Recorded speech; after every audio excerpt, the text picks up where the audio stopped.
There is a thin wall between our world and that of the Fae.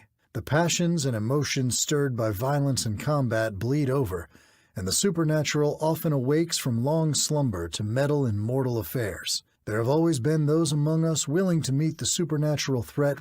They are the men and women of Joint Task Force 13. They hold the line between heaven and hell. JTF 13 from Three Ravens Publishing. Available on Amazon.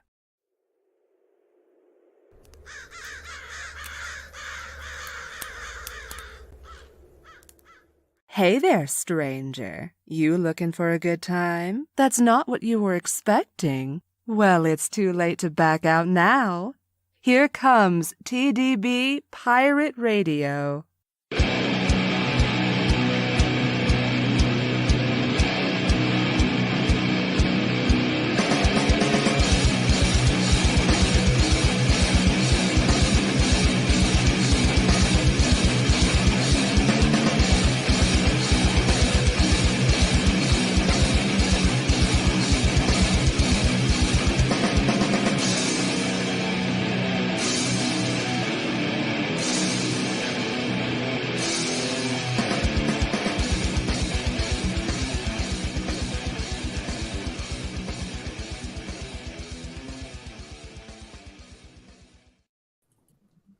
The hell just happened?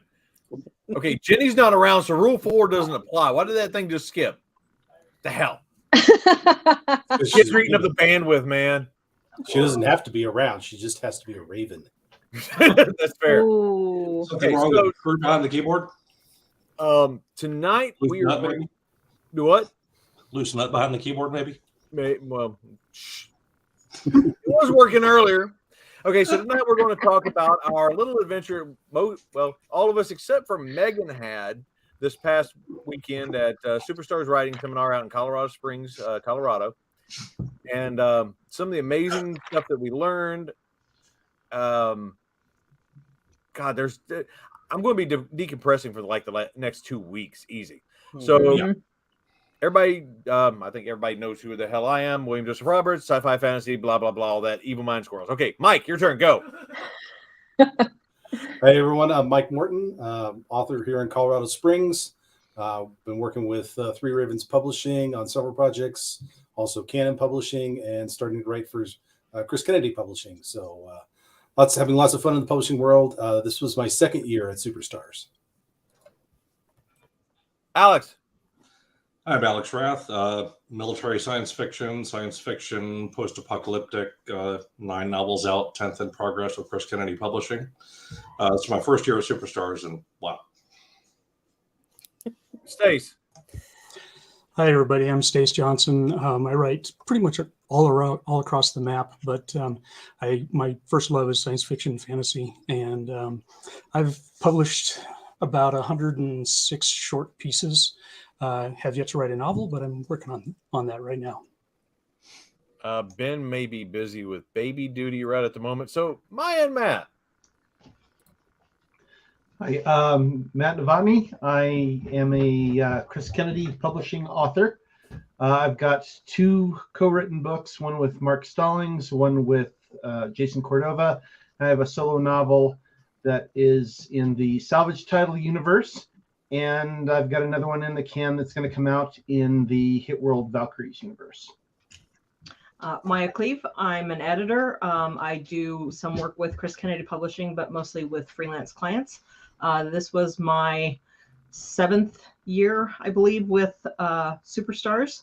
Been on the staff for the last 5. So been there a while. Megan.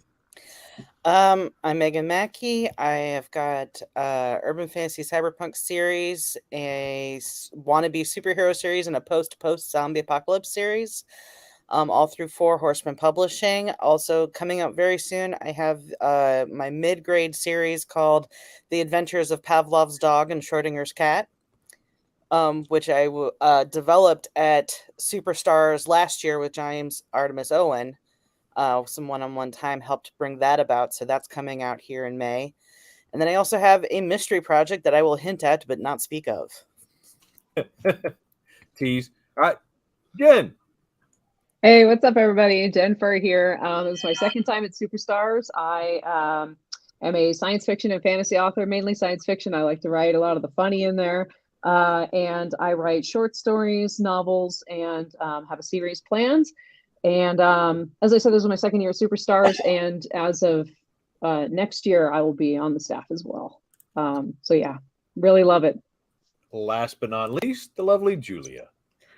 Hi, everyone. I'm Julia V. I write urban fantasy with Asian monsters. I'm a hybrid author. There's a Seattle Slayers series that I co-author with Ken B. Bell, who cannot be here today because he is driving up to his new home in Washington, state of. And we have a debut coming out with Tor in July, which is called Ebony Gate. So we're pretty excited about that. The beginning of a trilogy. Well, and okay, well, all right. So, by any chance, did Superstars help you guys connect and make this thing happen? I'm sorry. All of a sudden, like, I couldn't hear anybody, so I like unplugged my headphones. Is there an echo, or are you guys okay? No, we're good right now. Okay. I should say it was my 5th Superstars, and the novel that Tor bought, I started writing it at the Antlers Hotel in February of 2020. That's beautiful, man. That's awesome. This was just as much of a fire hose as last year, honestly, for me. There was so much information, especially this year with the all the estate planning and the legal stuff, because we lost Dave Farland, we lost Eric Flint, and we've lost Ben Bova, and oh god, we've lost 5 or 6 in the last couple of years, and the estate planning stuff was real eye opening, along with just setting up where do you want your works to go down the road, kind of thing. What really stuck with y'all? And we can just go down the line. Mike first. What really stuck with y'all from the panels that you attended? So the tracks that I really paid attention to this year were the marketing tracks, and Julia and Ken had a really good one. That was a lot of good information in there for a new author on how to do things and kind of go down the list of do this to help set yourself up for success. So Julia, I really appreciate what you guys did there. That was awesome. Of course, drawing out the dragons. I think probably everybody's favorite. I was just noticing something too. Patricia Tallman, who she was on Babylon 5, did a bunch of other things. She's got a thing about drawing out your inner dragon. So I'm wondering if she and James could have a collaboration there. That would be interesting. But other than that, it's just a lot of fun getting together with people, seeing some people who live all the way across the country and you only ever see online, getting to see them in person and just catching up with them and talking either about the craft or about everything in general. That was a lot of fun. Alex. Honestly, probably the biggest thing that struck me was Dean Wesley Smith's talk on writing into the dark, because I have tried to outline. I really have, but it doesn't work. I sit down at the keyboard, I start typing, my characters take over, and that's it. The story just goes, and the characters take it where they want to. Not where I thought they were going to take it, but that's where it ends up, and it seems to be working out. Beyond that, just finally getting to meet so many people that I chatted with online. Like Ben and I have been going back and forth chatting for a couple of years. And this is the first time we actually got to meet face to face. And a lot of other people too, like Maya, we hadn't actually met in person before. So getting to see so many people and being around people that I knew as I walked down the hall, everybody there was in the same boat I was. Even the people that were teaching us. Everybody's been there, everyone's done it, and it's a great feeling. Okay, Stace. Well, I forgot to mention that I was on staff for the first time this year. This is my 3rd and a half Superstars. The Third and a half? Yeah, the reason I say half is because in 2019, all I did was play music. I wasn't part of the seminar. But anyway, for me, because I was working the appointments desk most of the time, the most powerful thing for me was attending James Owen's Eggs Benedict talk for the first time, and that gave me one of the things that I was looking for, which was confidence in my own stuff, and that's the number one big thing that I've been fighting with over the years. So for me, that was the big takeaway. I'm assuming that Ben is still busy with baby duty. So Maya and Matt, you guys have been around for a while, so you got a little different perspective too. Yeah. Go ahead. Oh, so for me, the thing that I really like to see was the estate planning and the financial planning. That's something we've been trying to get for a couple of years. But what I tend to focus on as an editor is some of the stuff that the other authors are doing, like Dean Wesley Smith and Joshua Esso, who's a fellow editor. He was also there as a speaker. So I like to get other people's points of view on the business and editing, and authors on what they expect and things like that, because then that helps me with what I do. But yeah, with this year was different, I think, because it was, I think the energy was a lot different. I don't know if it was because we were all trying to come together after losing David and Eric, or it was because we had so many new people, even though I think all of us knew each other to a certain extent. But yeah, I thought the energy was a lot different, but it was really great. And I actually learned some new stuff this year. And no, I did not freak out at Dean Wesley Smith's editing. Well, that's one of the things that I found funny in a couple of the panels that I was on. Like, I was sitting across the table from Todd McCaffrey in the cover panel with James, and it's just like he's asking the same damn questions the rest of us are. Yep. Yeah. Well, I put that in my post when I threw it up on the Superstars page. Same thing with seeing Kevin. He's up on the panel. I don't remember which panel it was. It was the IP or something like that. And he's up there taking notes as somebody else down here is talking. And he's asking, hey, well, what about this? And he's sitting there scribbling notes just like the rest of us, And that right there told me that we're all peers. It's just a matter of how long we've been at it, Right. Yep. But okay, Matt. This was my 4th year at Superstars, and I've never not been on staff.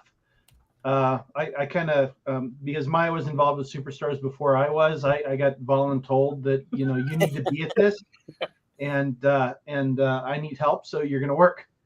But it's been a great ride, and I really enjoy my interactions with all of the people there. As far as this year goes, James Hunter had a really great presentation on burnout, and it was focused on writing, but I found it a lot more useful, the information that he presented in dealing with my day job, because so many of us work a full-time day job, and then we want to be full-time writers too, and you run out of time. I mean, 24 hours is non-negotiable. You only get so much time. The other thing that I thought was really interesting, and it was a very controversial subject this year, kind of all the way around, was the panel on AI and what role that's going to have in the industry, how it can be utilized as a tool as opposed to being afraid of it as a replacement. I thought there was a ton of good information and some viewpoints that I hadn't considered there. So it's always great to see how different people are coming at things that are either considered a problem or are looking to give a solution for something that we need to fix. Okay, Megan, you weren't at this one this year. No, I wasn't. I had to pull out. I had originally intended on coming, and then a whole series of very good events happened that it became very clear to me that I wasn't going to be able to participate. And it sounds like I really could have used that burnout seminar. That might have been helpful. But I did watch you guys from the outside, and I was participating as much as I could through like Facebook and everyone's posts, and just encouraging, reaching out and saying hi to people. but it wasn't the same, and I definitely missed it. And it was a wrestle for me because I felt like I was missing out. But Hillbilly and I talked like a couple days after too, and he's like, I was still doing the work, and that's just as important as coming together with everybody. And so that was a tough struggle for me. But it is true. We're here to do the work, and when the work presents itself, you must do the work. Yeah. I'm sure that's like Heinlein's 6th rule, right? I wouldn't be surprised. All right, Jen. Yeah, hey, it's funny. I'm actually here at LTUE, so I'm here in Provo, Utah. So if my camera and internet's kind of wonky, that's because there's like hundreds of other nerds also on them internet. So I apologize for that. This time around, I've been studying the craft of writing pretty hard for like, I don't know, 4 years now, just straight. I've always wanted to be a writer and just never really, did it until I did it, doing the work, right? You can have all the platitudes in the world, but if you don't actually do it, then you have not done it, right? So this time around, honestly, I was focused on editor-led panels because I wanted to hear writing advice, not writing a business advice. Oh, hey, Steve. I wanted to hear writing a business advice, not just from writers, not just from people who are on this side of, this side of the book, but the people that are the ones that are helping to fix them and stuff. So like Lisa Mangums, she's a editor at Shadow Mountain. She's an incredible human being. She did a class on how to write endings that don't suck. And in doing so, she also gave like a whole formula of like how to write a book that does not suck. So that was a really high value class. And then, of course, James Owen's Eggs Benedict talk was something I needed to hear. You'll hear it, anybody who's in the audience that's listening to this right now, you're going to hear everybody at Superstars talk about the Eggs Benedict thing. And you will have to go through it yourself and experience it for yourself. Even if you don't like Eggs Benedict, like I don't, I now like Eggs Benedict at least marginally more than I did before. But yeah, the talk itself was great. The point of the talk, though. And yeah, I know. See, I actually got to talk last year at the bar because I couldn't get into it. But I haven't experienced the talk. Yeah, you got to go have the talk. So I'm hoping this year I can actually get into it because I really want to go. It's 2 years in a row I haven't been able to Yeah. He does it 2 nights now or 2 mornings now. Yeah. Yeah, I got sold out both times. Bar. Yeah, just real quick, and then we can say hi to Steve. I really enjoyed the AI panel. I'm very glad that we approached the topic and it was very respectfully done. Yeah. I think it's something that you have to assume that your audience has a measure of respect and just maturity in order to broach it because it's such a hot button topic right now. And I think that it was done really well. And that's one thing that is a enduring theme throughout Superstars is things are done really well and really in a mature way and respectful and at a high quality and a high level. This is not your 101 con. You're not coming here for like, what is a plot? What is the subject and predicate? These are not things they're not going to be talked about here.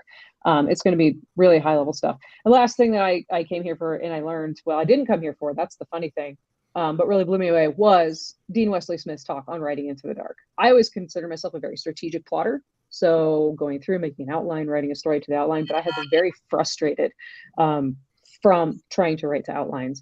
And I went into that talk and I was like, all right, you know what? I'm just going to do the opposite. And I'm going to listen to somebody talk about extreme, pantsing or extreme, don't use that word writing.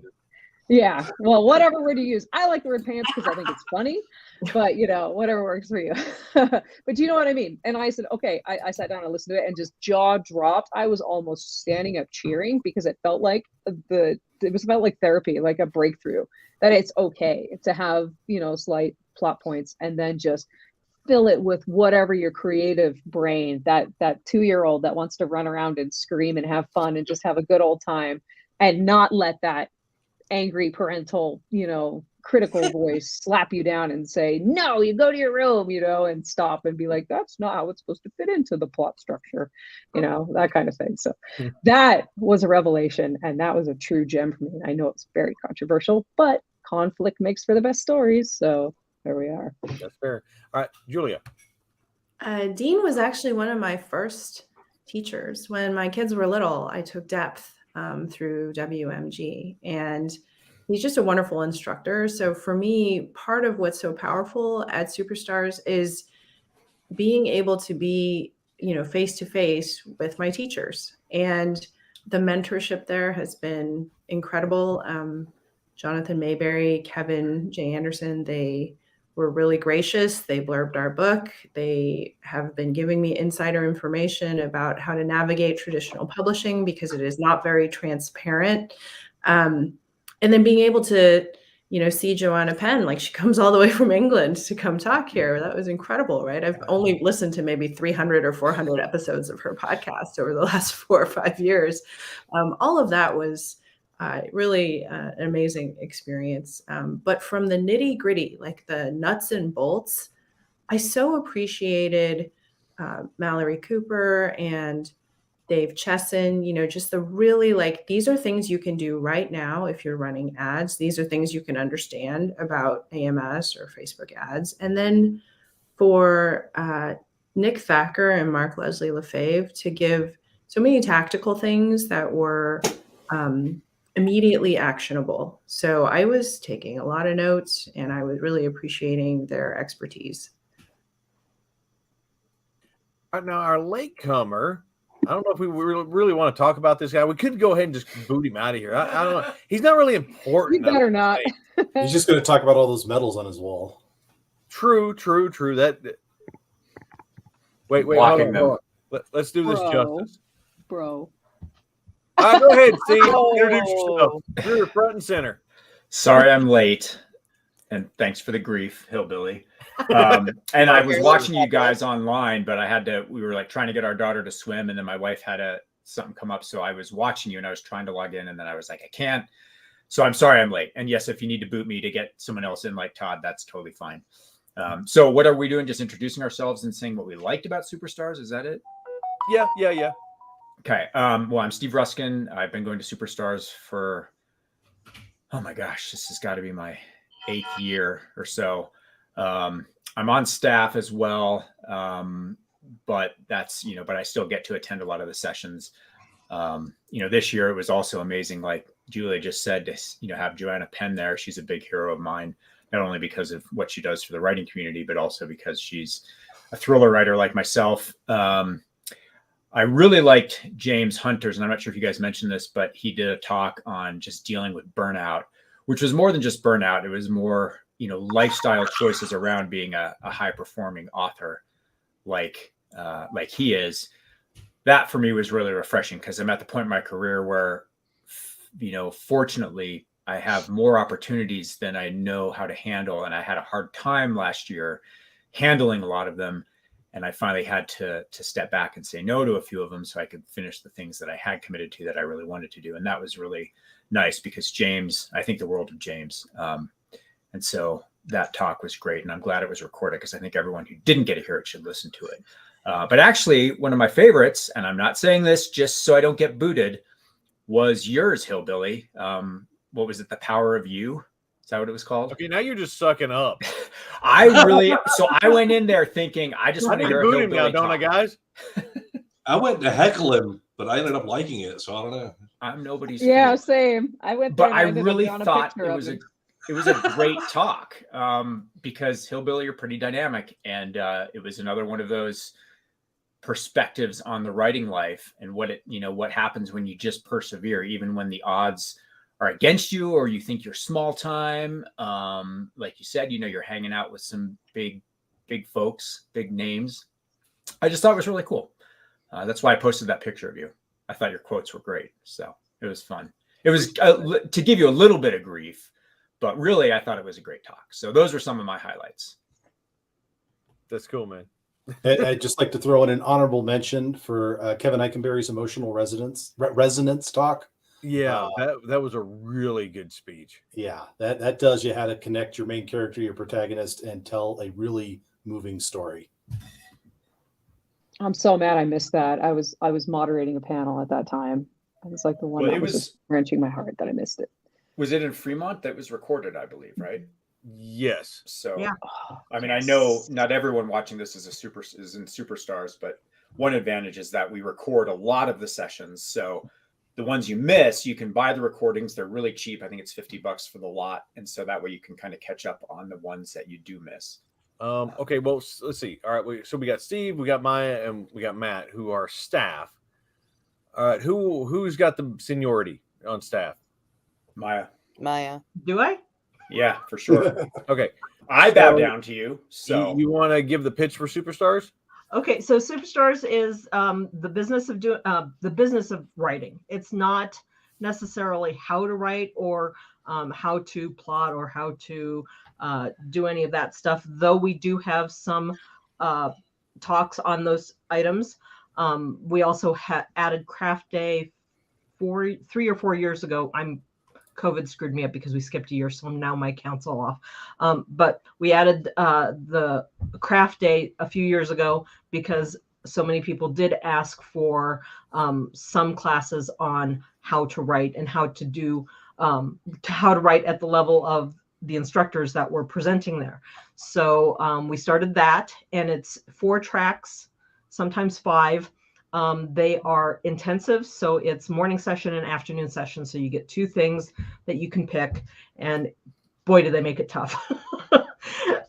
Yeah, they really do on choosing which one you want to do. Yeah. So and occasionally we have to scramble. This year we lost a few people, or day job got in the way, so we had to do some scrambling on schedules. So that's how we got Dean Wesley Smith doing his talk on editing. Paired up with Dave Butler's panel on editing. So that was a lot of fun. And unfortunately, we lost Jim Butcher because his partner got COVID. So we had to fill in there. But in any case, it's the business of doing writing. Hence, you'll have heard that everybody was talking about, we had panels on finance or talks on how to get your intellectual property so that it was protected. We had some stuff on what items you had to make sure to, so if something happened to you, to your health, if you passed away unexpectedly, so that your estate was laid out so that it could be managed by the people left behind. We always have marketing stuff. So Mallory Cooper, Nick Thacker, Dave Chesson. Who else had marketing stuff this year? But we always have a ton of marketing stuff. Well, Dean had some marketing stuff too, especially on him and what was it? Him, James, yes, Nick, and Kevin were doing the Kickstarter stuff. Right. And who did you say? Dakota Crowd. Oh, Dakota Crowd. Yeah, Dakota. That's what I was going to say. Yeah. Yeah. So, I mean, we always have plenty of marketing stuff. So if you're struggling in a particular area, we have everything from how to figure out what your Amazon account is telling you, to how to run effective Facebook ads, to Draft Digital, who happens to be one of our running sponsors for Superstars. We usually have somebody representing Draft Digital there to talk through what they do. Hold on there right for a second, because no, go back. I'm looking at the sponsors. Thank you. Okay. Lulu, Draft Digital. There was one other company that's here in Colorado that was also a sponsor, and I don't see them. Anyway, Crave Books right there at the top.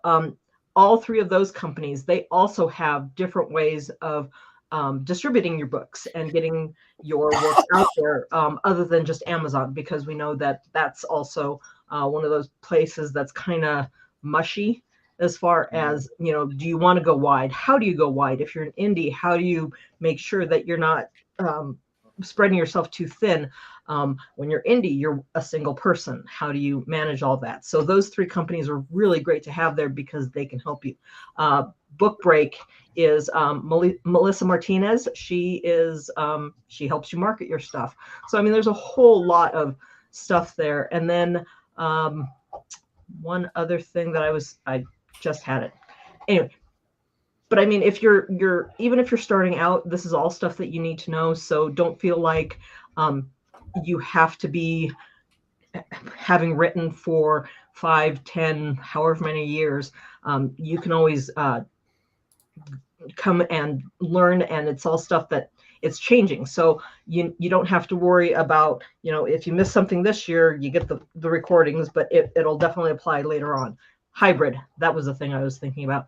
We also had several panels this year on discussing hybrid publishing and the differences between traditional small and medium press and indie publishing. So, and that's becoming huge. We also had a bunch of audiobook narrators this year. So we had several panels and several talks on audiobook narration. So that was excellent. And they have scholarships for folks that want to come, just can't afford to. And they're getting ready to add one for Eric Flint for next year. But what was it? We got 4 right now: the Don Hodge, the Dave Farland Endowment, and the Superstars Expanding Universe Scholarship currently. I don't remember what they're calling the Eric Flint one. It's going to be the Eric Flint Alternate Futures Scholarship, I think. Like that, Yeah. I think you should say all of that again, but do it in your Radio Telemundo voice. No. She might hurt you. You better watch out. No. Don't threaten me with a good time. And obviously, one of the other big thing about this is just networking. Oh, without a doubt. With professionals that have been doing this for decades, and with people that haven't published yet. Yeah. And even myself, I was able to sit down with some newer folks that hadn't published. They were asking questions. I gave them what advice I could. But then I was able to point them over, talk to this person, talk to that person. There's Todd hanging out over there. Go ask him. But that kind of thing. But I mean, just the networking is amazing. And even if you're brand new, just getting started, you're going to feel at home. Yeah. And I've been to other conventions where you've got some people that are looking down at the babies. You don't get that at Superstars that I've seen yet. No. I mean, everybody is trying to help everybody else. Many hands make light work. That's the way to do it. Because, honestly, there is no competition. We got plenty of readers out there to share around, because they devour our shit in days when it takes us months to write it. Yep. I think that's also one of the hardest things to explain to someone who hasn't been to Superstars. It's just how warm the community is. It's just, people are very kind. And I'm a person that doesn't like being around people. Well, and I could speak to some last year, and I'm not going to get into too many details, but I had a really bad professional year last year where at the same time I had a lot of professional opportunities, but it was deeply emotional that I was going through with a former publisher, and going to Superstars was sort of the kickoff spot for me last year to not give up. I got a lot of support from I talked to Kevin Anderson for quite a while, and he's like, I've had to break up with publishers before. I've had to start over before. This is not the end of your career. It's not even a blip in your career. And that kind of fortification, I mean, to not, again, I can't go into too many details of what I'm doing and stuff, but if I could have imagined last year that I'd be writing 4 80,000 word novels in 4 months, basically 4 super NaNoWriMos. This is why I didn't come this year. It was like, there's no way I can be gone for a week and get this done in time before May. But this opportunity has got a huge potential for being not only lucrative and supportive for me as a full-time author, but this could get my name out there kind of thing. And I wouldn't have imagined this last year. But if I hadn't gone to that Superstars, I hadn't talked to everyone about, I talked to Maya about it, and, the professional fortification that whatever's going on is not going, you can get through it, and everybody has to go through sort of that trial by fire sometime at some point in your career. I don't know if I'd be here now doing what I'm doing now. So, that support, you can't quantify it, you can't define it, but it's too invaluable to not go for. Yeah. Yeah, I want to piggyback on that sentiment of Superstars being supportive. Last year was my first year at Superstars, and I almost didn't go because everybody knows what happened in January. Dave Farland passed away, and that was a very surprising thing. It was in the middle of one of his classes, and that was I don't mean to bring this down a bit, but it just shows how much he meant to everybody, right? And so that was really hard for me because I had finally gotten to a point where I was actually taking writing seriously. I had kind of a traumatic experience where I lost my first novel in a fire in Iraq in the middle of a war in 2004. And I was 19 years old. And it was a novel that was halfway done with all the schematics and drawings and everything, and outlines. And I quit writing for 10 years after that, and got into tech and thought that's what I should do, and just never been happy.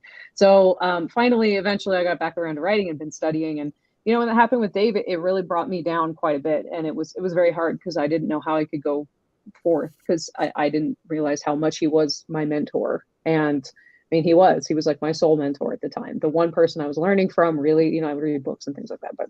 And then I was like, you know what, I got to go Superstars anyway. I'm not going to know anybody there. I might, see some people have fangirl over whatever, authors and stuff. And I went, and it, I can't even describe how everybody there, like, they didn't know who I was, but they smiled at me, and just like I was an old friend, and brought me in and treated me like one of the tribe. I'm like tearing up. I don't ever cry, you guys. What is this so emotional for me? So anyway, no. Okay, it was incredible. You're not the only one, dude. I mean, hell, okay. I bawled like a baby twice this year at Superstar. Okay, he did. I was there. Me and Ben, we went and did the interview with Writers of the Future for their podcast. Yeah. And when we got back down to the room, it's like, wait, we did what? Yeah. And I had a little mini breakdown. It did. It was beautiful. And I warned my co-author Ken. I said, just so you know, when you come to Superstars, if Kevin starts crying, I start crying, and then so sometimes that happens within 15 minutes. And the whole room starts crying. And every time James it's a chain Owens reaction. every time James Owen talks, you cry. Like every freaking time. Doesn't matter how many times you've heard it. There's so much real. It's just real, and these people are real, and it's deep, and it's. I don't want to sound like a crazy person. I am drinking the Kool-Aid, but like it's like. Okay, I think we established we're all crazy. We're in we're writers, so yes. I actually got on to James because I went to the Drawing of the Dragons last year, and it was beautiful. And I cussed him out this year. It's like, you son of a bitch, you did it to me again. And I witnessed this last year. What is going on here? Why again? Right. I had to walk out of the room. He missed his calling as a circuit preacher. It is, the message that he preaches with that is beautiful, but it's overwhelming. It's what we need to hear, and it's the validation that comes along with, because we've all got that little voice, that little evil voice that keeps niggling at us and telling us we're not worthy and we're crap. And man, can he bring that out to just give you some good warm vibes that yes, you can do this. You can say fuck off, go away. We're doing this shit and we're cranking on, Well, what's interesting about it is it's both validating and convicting at the same time. So on the one hand, you get him telling you, hey, you can do this. But on the other hand, it's like, you need to do it. The only one who can stop you is you. So it's a good pat on the shoulder, but it's also a call to arms, and it's beautifully done.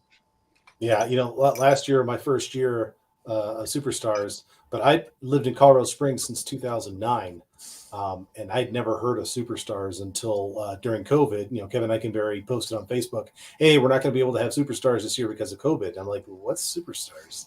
So I go online, go to the website, look it up. I'm like, how did I not know about this? How come nobody told me about this? How did you know Kevin Eikenberry and not know about this? He didn't say anything.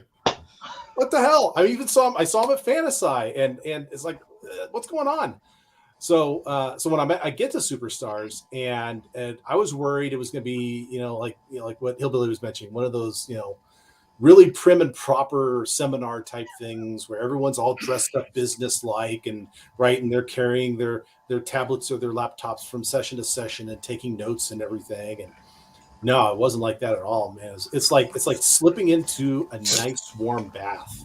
You don't notice any discomfort while you're there. No. You're just enjoying the flow, enjoying being in the moment.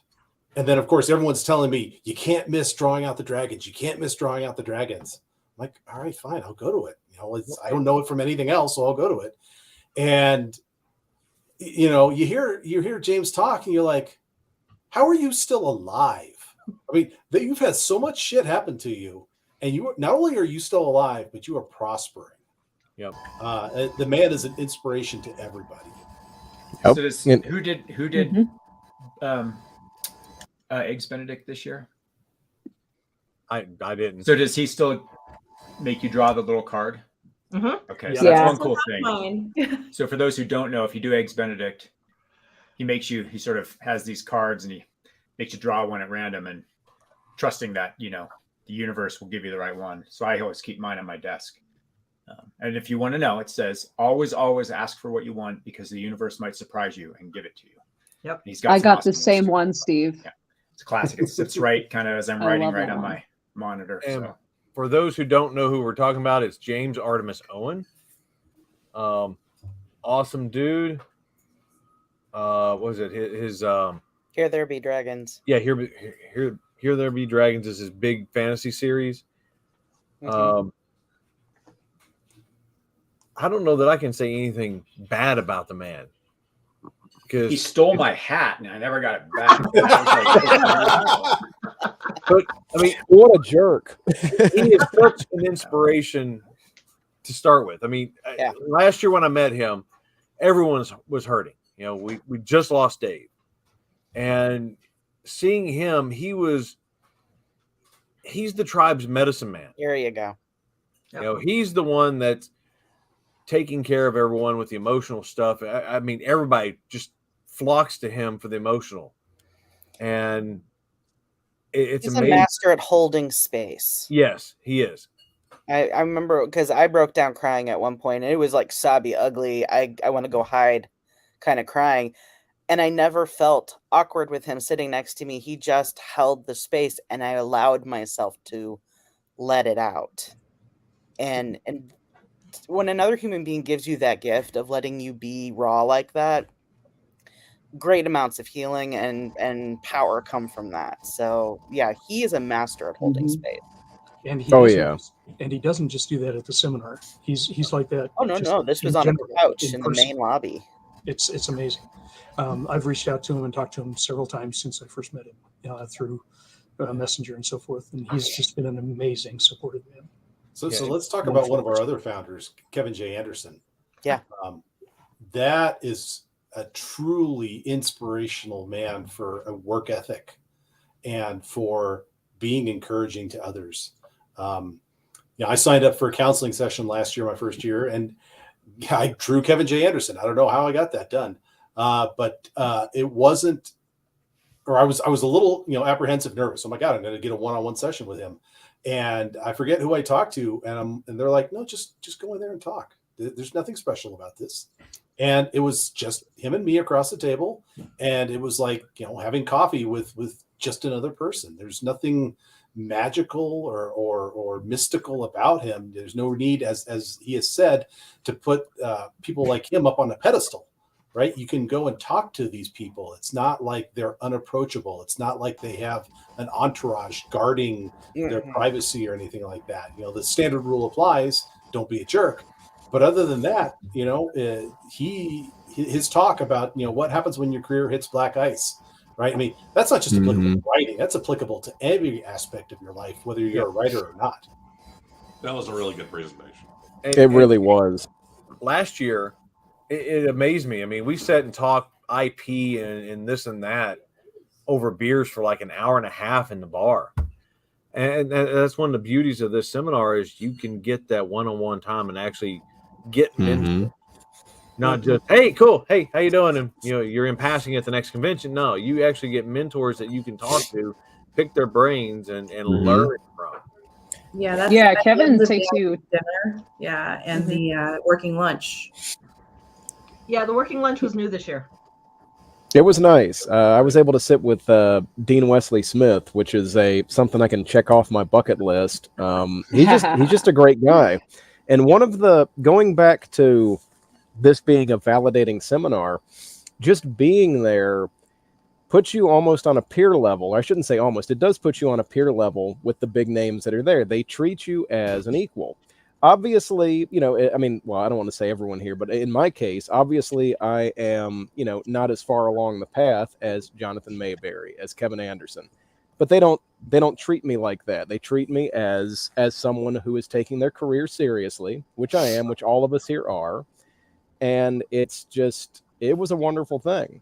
You know, I can't recommend it enough. That brings up one good point. This seminar is priced for a reason the way it is. I mean, you know, the antlers isn't cheap and all this and that, but part of it is also it weeds out those who are just the straight up hobbyists who really don't have any want to grow as a professional. Yep. Because I mean, if you're there, you're a professional. My first year, I dropped $3,500 probably between the hotel, the travel, the seminar, all the extras that I added on. It was probably about your bar tab. Yeah, well, I was going to say. He brought the bar with him. Where was the mead I this had year? a bunch bought for me, but where was the mead this year? Did you bring any? I had some. Where was I? I didn't get any either, so I get it. Wait, Maya got some. Yeah, Maya, Matt, I got some. It was great. It's good stuff. Count yourself. I don't think anybody here got to join me for my special edition Lagavulin. What? No. No, yeah. When was this happening? I kept saying it. Not to I me, you kept saying didn't. it for 10 damn years. No more tours for you. You know, maybe we I'll have should to talk get a my little meat at bit Dragon about Con. the scholarship anthologies because, Yeah. like Hillbilly was saying, it is a really expensive seminar and it can feel like a really big commitment if you haven't come and to wonder if it's right for you because it's a significant investment. But, you know, one of the nice things about the anthologies is, you know, Lisa Mangum is doing this, you know, magic where she pulls us all together. And it, even if you don't think of yourself as a short story writer, it can be very encouraging. Maya encouraged me, you know, to write short stories, and I had always thought of myself as a long form writer. Well, it and did turn out yours needed to be long form, longer form. Well, the latest one that we did the signing of at this year's Superstars was Wizards and Wolves, and I ended up in that one. They liked it. Yay! Yeah. Just one quick note. Unfortunately, this is limited to Superstars alumni only. So anybody that is watching this and thinks they can, they have something that they might try to submit in the future, you have to be a Superstars alumni to submit to this to these anthologies. It's just creepy how that is Dave. Yeah. Yeah, it's beautiful. See, the good news is, though, it's required to be a Superstars alumni, but when Superstars is over, guess what opens up for submissions? And you're an alumni, the next anthology. Yep. And I did share this over to the 2023 group and the base group for anybody to watch. So they'll get their reminders if they go and watch this. Absolutely.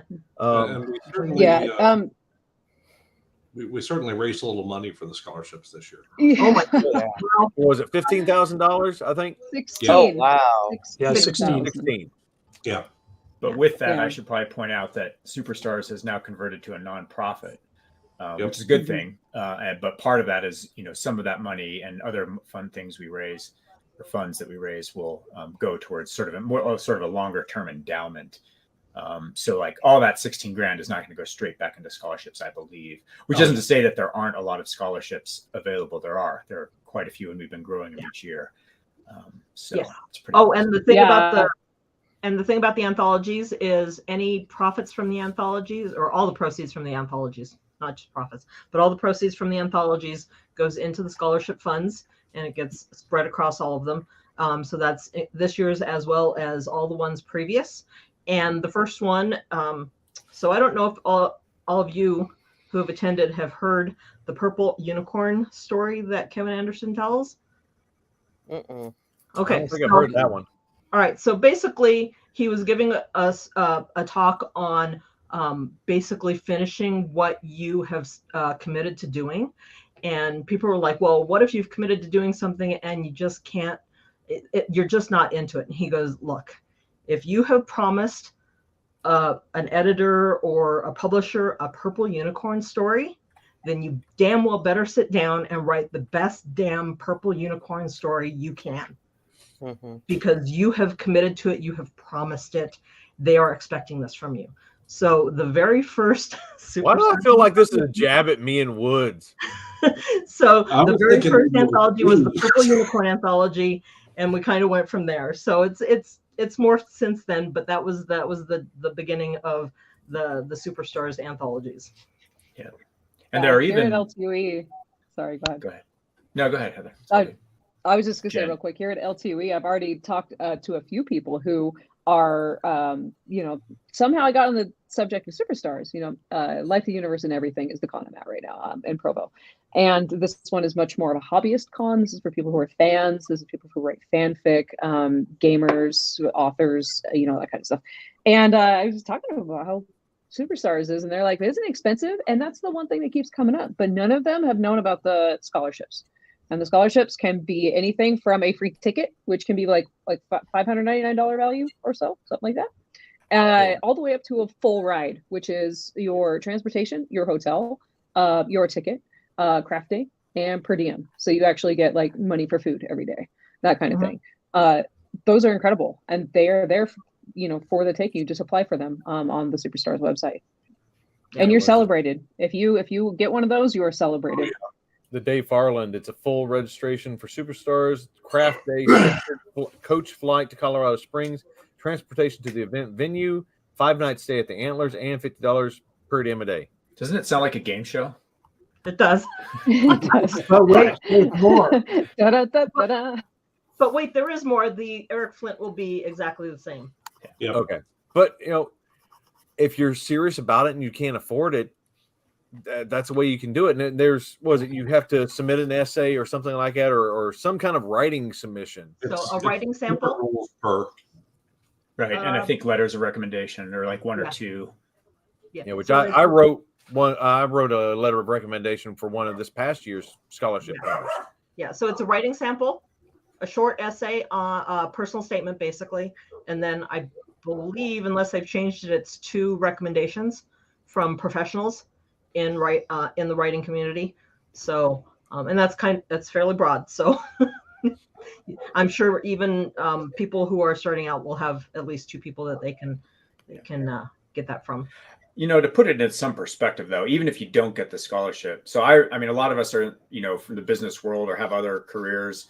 I was in tech for a while and some other, my past lives. But I mean, I remember companies would drop $2-3 a day, right? For some conventions sometimes, to meet people who weren't, all that particularly impressive, as I recall. And I think about, and I know writers especially don't necessarily have a lot of money. I get that, but $600 to hang out with the likes of the people we're talking about, the Kevin Andersons and Todd McCaffreys and Jim Butchers and Joanna Penns, is actually pretty reasonable, I think. Yeah. So, for a whole week, and then there's hotel and food, and I get all that, and it can be a write-off too, which helps soften it. But when you put it in perspective like that and think about it, I still think it's worth it, even if you can't get the scholarship. So, well, that goes back to part of my talk too that I did. I mean, you can't just go and hide in your room after the scheduled events are over. You have to be downstairs talking to people, mingling, making those networking connections, because otherwise, what the hell are you doing? Why did you bother going all that way? Because I made that mistake my first year. And I didn't get a roommate. And that meant that I would hide in my room and write after the sessions were over. And so if somebody had asked me then, like, are you going to come back to Superstars? I was sort of iffy about it. Like, well, I'm learning a lot, but I don't know. And then I won the raffle for craft day. So then I was like, well, okay, I guess I'm coming back. And then that second year I had a roommate. It was Julie Frost. And she said to me, don't worry, I spend most of my time downstairs at people. And I thought, oh, I guess I should be doing the same thing. Right. And so that changed everything for me. So what Hillbilly says about don't just stay in your room, I would say learn from me. Don't just stay in your room. Well, and I'm going to be back next year. And if anybody just needs someone to hang with, just come find me. Yeah. I mean, when I first got there, Really, any of us. I walked in the back of the main room, or the heritage room, I guess it was, and Hillbilly was standing there. I walked over, started chatting with him. First person I saw that I knew, and we ended up chatting for a while and through the opening ceremonies and stuff, and on and on. And I'm the kind of guy that would go sit in my room, but between Hillbilly and Stallings, they wouldn't let me. I wouldn't let you either, man. And Ben's a pain in the ass too. Yeah, well, Oh, I yeah. was hearing complaints that you were sucking up to Chuck Gannon and taking up all his time. Then that Wednesday night or Thursday night. But Hey, no. We were participating in a special event titled "Watch Chuck Stuff," and it went on for like 11 hours. You both guarded Chuck, man. Other people wanted to talk to him. They could have come up. Oh yeah, we were sitting at a table that could seat like 8 people. This is what they're talking about. For 4 hours, Ben, myself, and Chuck Gannon were sitting in the corner at the bar, and apparently, some people took issue. Anyone can come up at any time. Oh yeah, I don't know. You look pretty involved. Well, for the first hour, Chuck and I were actually discussing the astrophysics of my universe. Yep, Nice. a lot of world building. Because he asked a question in his presentation on building planets, and he said, "Okay, does everybody have questions?" And everybody else did. And I was just sitting back, and he said, "Come on, Alex, I know you got something." I'm like, "Great, call me out by name, thanks." But I threw my question out, and he's like, "Yeah, we're gonna have to meet after to talk about that." So it ended up being like an hour discussion on astrophysics with Chuck Gannon. Nice. And that just happened because of a question asked in a panel. You know, that's a great point. The instructors there will, if you come, they will not let you get away with sitting idle. You will become engaged whether you want to or not, because there are a lot of people that are putting a tremendous amount of effort into being there for you. They love to help new writers. They love to help developing professionals, and they want to make sure that even if you're not quite sure yet, if you're on the fence, they want to make sure that they give you every penny of value and get you moving where you want to go and where you need to go. Yeah. Yeah. Well, whether you know it or not. Oh yeah. Well, so on the first night, it was the craft day night, Hillbilly. That was when we were doing all the round table discussions, right? You were doing the sci-fi. JT Evans was doing the fantasy one. Yeah. So I went into the fantasy one that JT Evans was running, and I was taking down notes and responding to some of the stuff we were talking about, but mostly writing down questions I had about my Necrolopolis universe.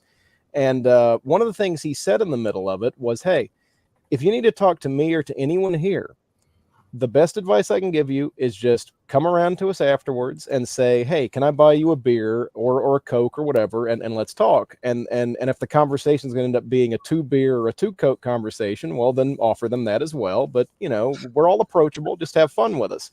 So I took him up on that and said, "Hey, I've got a lot of questions. Let's make this a 1 or 2 beer thing. And if you need to, if you're fed up with me after the first beer, I'll buy you the second beer and I'll get out of your face." Well, Friday night, we were finally able to meet up after dinner, and we spent an hour and a half at the bar just hammering out all the questions and all the different issues I was having with my universe, everything from genre to pacing to some plot device issues I had, and both of us had no idea that much time had passed. And we were just that engrossed in the aspect of discussing craft. And he now wants to read the prologue and the opening chapter once I'm done with the revisions. So JT's going to read a prologue? Oh yeah, yes. I told him because he mentioned that he hates prologues, and I said, "Look, I think this needs it." And he said, "All right, well, just describe it to me." I described it to him, and he said, "Yeah, actually, I think it does need a prologue, and I think you need to add this to the prologue." So that's like so there we go. There we go. Now we'll see how it pans out, but yeah, there we go. Well, JT is the famous. If it's got a prologue, I throw it out. Yeah. Well, then for all I know, this is his way of throwing it out. If you're thinking about And going, they'll come after you too. I was just thinking again about James last year with me. I had asked him at the top of seminar, can I have like a few minutes with you to help me figure out this idea I've got, for Pavlov's dog and Schrodinger's cat and all that. And I just couldn't quite work out the details of that world building. And he's like, okay, we'll find some time and we'll talk. And every day I'd see him, he's like, we'll find some time and we'll talk. It got to be like, it was after the seminar was officially closed, but we're all still hanging at the bar. That's when I got my half an hour working with him on it and stuff. And he never gave up on trying to find time to talk to me about it. So like once they promise and commit to you, they follow through on making sure that you get the help that you asked for. I was in line right behind you to talk to him about Trailer Park. Yeah. Yeah. And okay, so I'll bring it up just like I did in the my little talk before. Going to the bar does not mean that you have to be drinking alcohol. A Sprite with a lime, yes, it's a drinking culture, but having a drink in hand puts everybody at ease. Doesn't matter what it is. They don't need to know it. Your Coke doesn't have rum in it. And with that altitude, I actually don't recommend don't do heavy it. drinking. Actually, So I've gotten so sick every year. yeah, I recommend like altitude, sparkling it's really- water. Yeah, it's Yeah, really I mean, easy to say no. I just rather have tea or a soda. And you know what? I have never heard one person ever give anybody else grief about not drinking alcohol. And if you do, let me know. But I mean, it does happen at other conventions, though. It does happen at other bar cons. It does happen at other bar cons. Well, and this is what's funny. What's funny with me and Hillbilly is that I met Hillbilly in a very civilized manner at a very fine restaurant, ordering cuisine and dinner, and he wanted extra hot sauce and was challenging the waiter to bring him what they've got under the counter sort of They thing. still don't have anything as hot. Yeah. No, they don't understand. Hillbilly's taste buds are dead. No, they're not. I can taste perfectly fine. He just needs it hot enough so he can get through, the dead ones. Not my fault. Y'all are all whoopies, and But it was very civilized, and everybody else met you at the bar. Yep. I do want to point out too that like because of that really valuable one-on-one time, I think it's great that they capped the size of attendees, because even just this year was like 10% bigger maybe than last year. And I noticed there were some people I didn't get a chance to catch up with. It was just that much bigger. Yeah, it was actually probably, I think we had maybe 225 last year, and we were at 300 this year. So what we're capped at? There's a big 350 increase. or 4? The cap is going to be 400. Okay. That's to allow enough for staff, newbies, and alumni, of course. One of the reasons we have to put a cap on it now is just because the size of the hotel, and we like the location, they can't handle much more than that. The other thing that we were discussing over the last couple of years is we've been growing, we're getting better known, and where do we want to stop? What do we want Superstars to be like? And one of the things that pretty much everybody agrees on is we want to be able to have that small, intimate feel. And I think more than 400 is going to be, we're pushing right up against it. So we're trying to make it so that we can have the one-on-one conversations so that the guests can meet, our invited guests can meet the attendees and everything like that. Yeah, growth is great. Turn a lot of people away this last year? I'm Did sorry? you have to turn a lot of people away this last year? No, we didn't turn anybody away, but we are capping this 2024 at 400 people. Okay. I mean, it's possible we don't reach that limit. Right. We didn't this year, and we didn't have a limit, so we just are talking about it. We realize that there just is an upper limit on what we can accommodate. So That's totally fair. I think as much as I love LibertyCon, because that is my home con, and it will always be my home con, because that's where all of this shit started. Amen. But their cap is 1,000, so we're going to have 300 to 400 pros, a bunch of baby authors, and then about 600 fandom people. So it waters it down. You don't have that time. This past LibertyCon, I was on the go the entire time. I was from one panel to another. Well, granted, I'm a glutton for punishment. I tell them to make me work. You are. But I got, my handler's bitching about that. But it waters it down. You don't get time to sit and talk as much. Yeah. And it's important. I mean, that's how we grow and we network and we learn, is talking with our peers instead of just doing the whole fandom thing. Well, that was one of the things that that Chuck Gannon said to me the night before the whole seminar ended. Was he said it's great to finally have a chance to actually talk with you and not just say hi in passing in the halls of LibertyCon, which is how it's been every year I've seen him, because he's busy, and I tend to not be the one to want to shoehorn my way into a conversation. If he's engrossed in something, it's just, hey, bye, see you later. But this con was really great for that, really helping to establish those connections. Even if they're connections you already have, it helps deepen them. Yeah. It definitely helps deepen them. Well, and it's easier to talk business face to face. Yes. It Oh, is. yeah, definitely. Wasn't it I walked you in and me, there. Steve? Sorry. I walked in there pretty happy with what I was doing, and what I am doing, and I walked away with a couple of possibilities on the table I can't really talk about yet. But Same here. There's big stuff on the horizon for me now. Yep. Just based on the in-person conversations I had. Yeah. Okay. Oh yeah, totally. The focus with Superstars has always been on the experience rather than the size, and I don't see that ever changing. It's about giving quality rather than quantity. Yeah. There are those quantity options out there.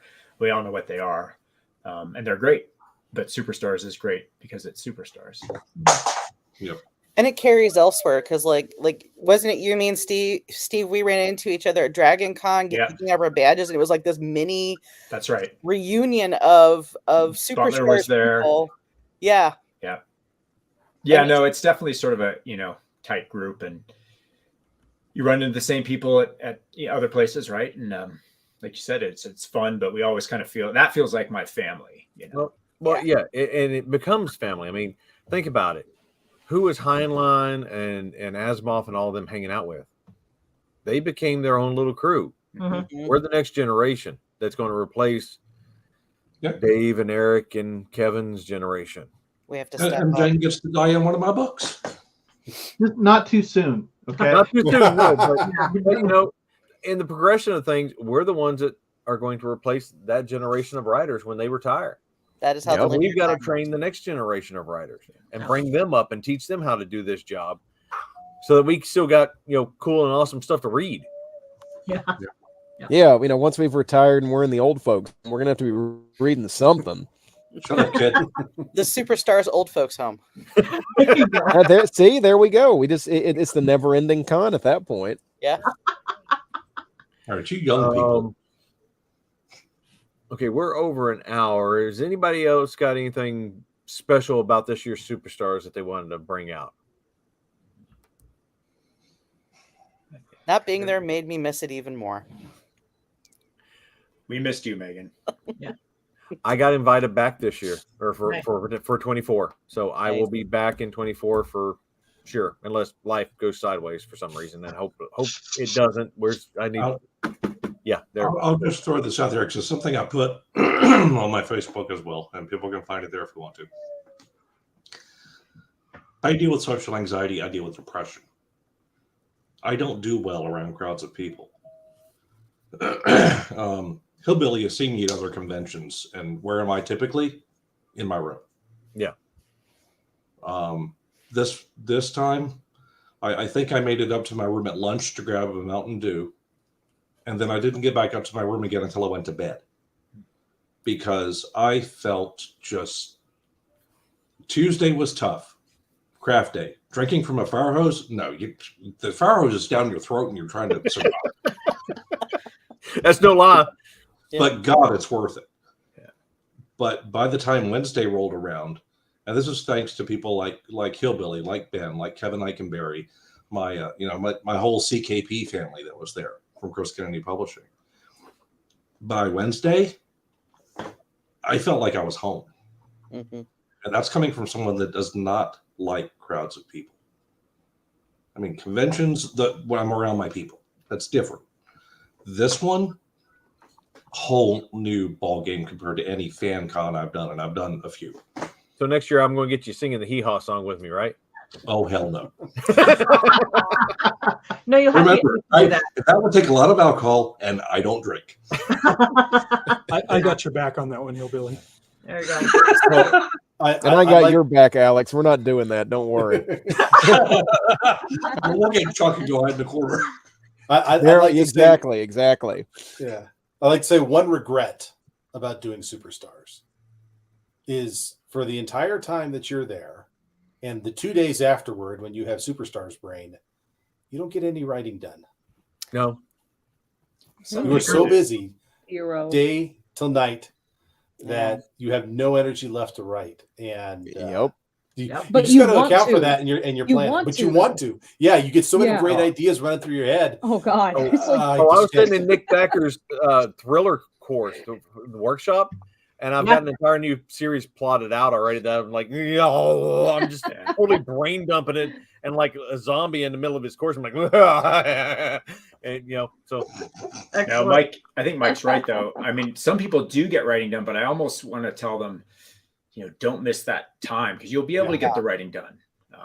And I come away with all these notes. We have like little notes from those notepads on our tables. And I mean, like some things I know, other things, it's like Seinfeld. Remember when he wrote it? It's like, is this funny? I mean, I don't know. This might be a great idea. I don't remember, but I go through them and eventually I figure it out. And it's like, oh yeah, that's cool because that's the way it is. They give you something to write on and write with. Yeah. I can read them. Yeah, I've got my notebook. Speaking of things that were on the table, who walked away with a hand-drawn picture from John Patterson or Jen? Where is mine? Dives off the screen. Or a Billy, where sticker is from yours? Sonia. Billy's gonna show the one. There it is. Oh, Is that one? There's my Or that Patterson one? picture. Oh, wow. So Yeah, you will never reach the end without more work to do. And there's that's hung up ever since last year. Marisa Wolf Clickety wrote that clack. for me. Yep. As we were sitting in Jim's clack. workshop. Yep. Well, makes sense true. When you get out of there, your brain is just I mean, I'm 5 days out, and I still haven't written much. I've got a lot of things going, but I also had a travel nightmare day, which we're glad you got home safe, by the way, Alex. One other thing, if people are wondering where the $16,000 came from, we had a charity auction at the end, and a lot of things get donated. So if those of you who hang around writers who have heard about being either Tuckerized or redshirted, the auction is something that you don't want to miss if you've got a few extra dollars to spare, because the three things that stood out to me, and one of them I didn't know was up, otherwise I'd have been in the room and that could have been scary. So we had a Tuckerization and or red shirt from both Chuck Gannon and Jonathan Mayberry, which is a standard. I got redshirted by Jonathan Mayberry, which I'm still thrilled about. And then the third item was Ray Porter, who was one of our narrator guests this year, I guess, donated a voicemail. Yeah. That was last minute. How did I miss this one?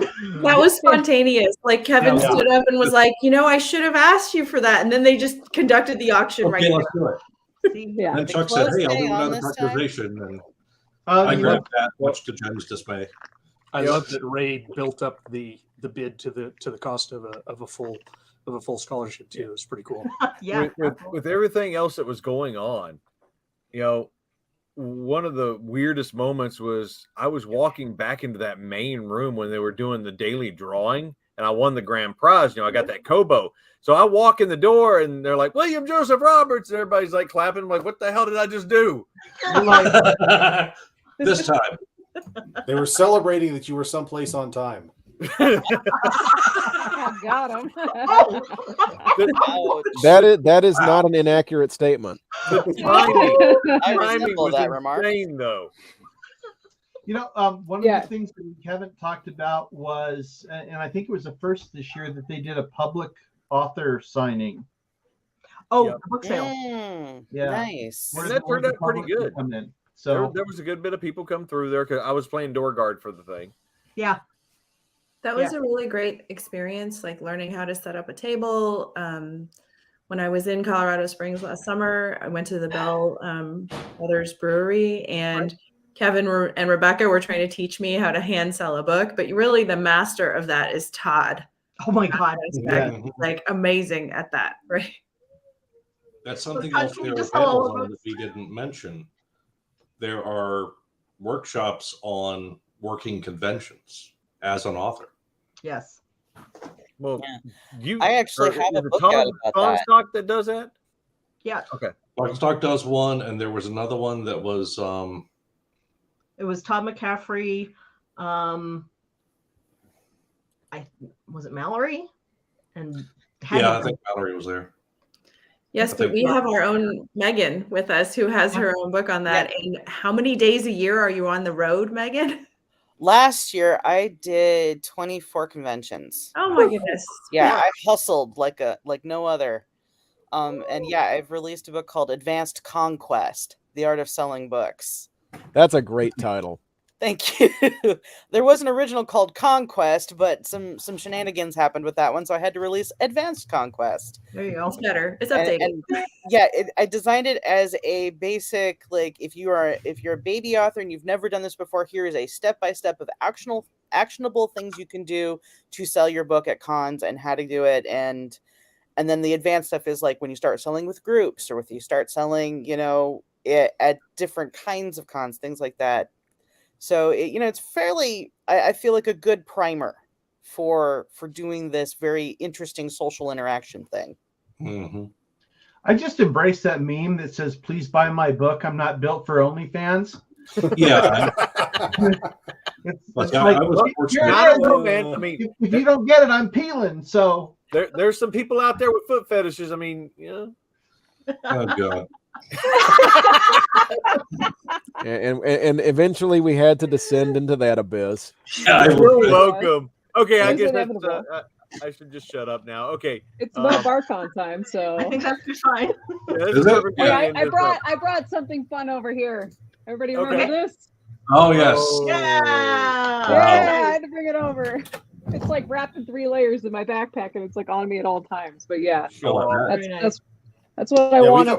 We thought a fight was going to break out over that bidding war. Right. It was tense. I thought I was going to. I was like, whose manuscripts were those, or whose notes were those? It's Kevin and Rebecca, right? Yeah. Yeah, it's Kevin and Oh, that's not the Rebecca, Eric Flint one. No. Okay. No. But this was just the original manuscript too. Star Wars Young Jedi Knights #2 Shadow Academy, which is one of the series of books and all these types of books that got me into science fiction. And I would not be writing science fiction if it wasn't for these books. So it wasn't just that I wanted it, it's that this is very important to me. So there's a personal connection there. That's beautiful. I'm glad you got it then. Yeah, that's awesome. Thank you. The fun thing that happened later is I ran into Jen outside the elevators. She looked at me and said, "I wanted that Chuck Ganning Tuckerization." I did. I'm like, well, I'll tell you what. I'll put you in one of my books. Yeah. I was so excited. I think she was thinking, who are you? Well, talked before. Jen, I'm sorry I beat you out on that then. Well, No, Chuck did it's okay. another I was one. like- Chuck did another one off the cuff at the very end. Oh, that I got. Yeah. I think I was Which still is shaking now over very this. And then, yeah. I was about to put my hand up, and then the bid just went 3, 2, 1. Yeah, I was like, oh. I think Kevin looked over and gave him the, "Would you get this over with? We got to go." Yeah. You know how he is. All right. I don't think we've talked about the Garden of the Gods hike, have we? Oh wait, no. Oh, I never have gotten to go on that, and I really, really want to. I'm always like early this late. year for that. Yeah, so I'll talk about it real quick. So Garden of the Gods hike is it's not really a hike, it's a walk, and it's done before Superstars, so it's not an official Superstar sanctioned event. It is also the day before craft day, so you do have to usually arrive on Monday because it's very early on Tuesday. We start very early, being 8:45 a.m. I am not a morning person. And Kevin J. Anderson leads a whole crew of us on a walk of the Garden of the Gods, which is a gorgeous park. Oh yeah, there we go. Sweet. And Hey, it's all there this we are. beautiful, That's this the only beautiful picture red I ended up getting. sandstone. Yeah, right, And it does right in the not echo. foothills. What's that? The sandstone does not echo. We proved it this year. No, it does not echo. But it's It right in does the not foothills of surprise Pikes me that Peak. Hill- Why am I not surprised you proved it? That doesn't. Yeah, poor You gotta put that poor loud voice hillbilly to couldn't do his work. yell the way he usually does. Yeah. Yeah, when I registered, Anyway, I it's texted my really wife, fun. Don't I'm miss it. coming Monday next year, just so you know. She said, why? And I told her, she's like, oh, okay. Yes, you got to So come. I'll be there. So this year, It's another good connecting point. I mean, what It is. exactly. half of the first half of the walk? I mean, I was sitting there walking along with Kevin and just chattering with him. Yep, Mhm. same here. And And then I didn't afterwards- really get much chance to talk with Kevin after that until the end of the seminar when I had him personalize a couple of books I was going to give to my brother. And he just to show you, like, he remembers pretty much everybody that's there. So he was just immediately like, "Oh, hey Ben, have you been enjoying the con? You know, sorry we haven't basically had a chance to catch up much, but it was cool." That's awesome, Little Jenny. secret about Kevin: he doesn't just kind of remember you; he actually does remember you. Yes. Because Yeah. when I met him, when I started working on Wordfire stuff for him, I was like, "Oh well, we saw you at a Young Jedi / Star Wars / Dune signing at a Barnes and Noble in Aurora." And he goes, "Oh, I remember that." And then, of course, he pulls something out that happened there that, of course, proves that he's not just making it up. Yeah, it's scary brain. It really is. Well, and Jonathan Mayberry's the same way. So Yeah. so my counseling session, and I definitely recommend just sign up for them and just see who you get. It's worth the 15 minutes of your time. You're not going to waste their time. You're gonna enjoy yourself. It's going to help you. If you're uncomfortable around the big names, it's going to help break down those psychological barriers. It did with me. One of the things I've been wanting to do for years with Jonathan Mayberry is have him sign this anthology that he wrote the foreword for. It was some zombie apocalypse fairy tale mashup anthology. It was my first professional sale, I guess semi-professional because of the pay rates, that back in 2014, when I first started really getting serious about learning craft and trying to improve and work my way into this industry. And I was finally able to meet with him during the counseling session and get him to do that. It was the great icebreaker, but he remembered that book. I pulled it out saying, you probably have no idea why I want you to sign this. And he took it from me. He's like, "Oh, I remember this." And I told him the story I was in. And he said, "Wait a minute, you wrote that? That one was great." And he flipped right to it. And it was cool. It was a great experience. And it just shows a lot of these people know more than you may think they know. Something else was brought up into the chat there. There is career counseling sessions and pitch sessions, which the pitch sessions end up filling up this year. So we were just taking pitches at the bar instead of in the official capacity. But there's more than a few publishers there that you can actually pitch to. Not to mention Kevin and Jonathan and a couple of others that will sit and listen to your pitches and give you input on them. Yeah. Vaughn And agents.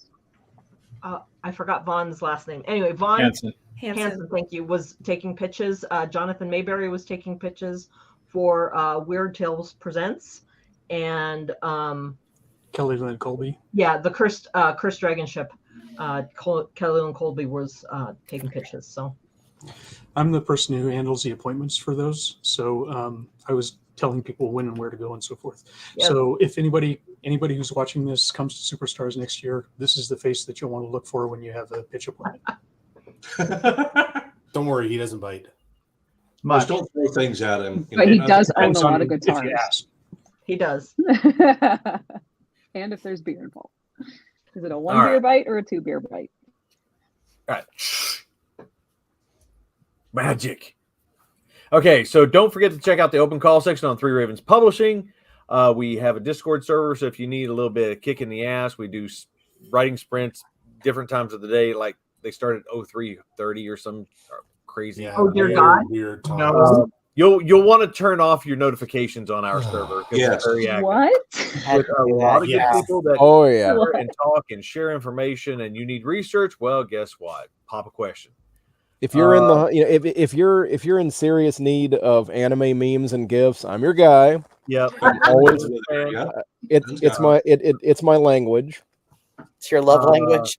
It Yeah, is. memes are my love language. Yeah, I feel you. Besides the TDB Pirate Radio group on Facebook, we have the Squirrel's Nest for random story ideas. People just toss random stuff in there for writing fodder. We've got the Car Wars group now, since we've got a licensing contract with Steve Jackson Games to work at the Car Wars universe. Yeah, that one's cool. There is a fan group on Facebook now, and we've got other stuff on the Discord server. And just a quick mention, the Legends JTF 13 anthology, where is my picture, took the Helican Award this year for best sci-fi, sci-fantasy, or middle sci-fi, middle fantasy. Nice. Nice. Hell yeah. Blows my mind.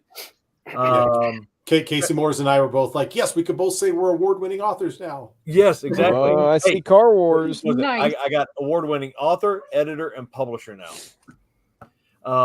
Okay, so check out the affiliates, sci-fi.radio, We Defy Foundation, Noble Instinct Artworks, Marked Up Editing, that Maya chick down there. Yeah. He's good at this stuff.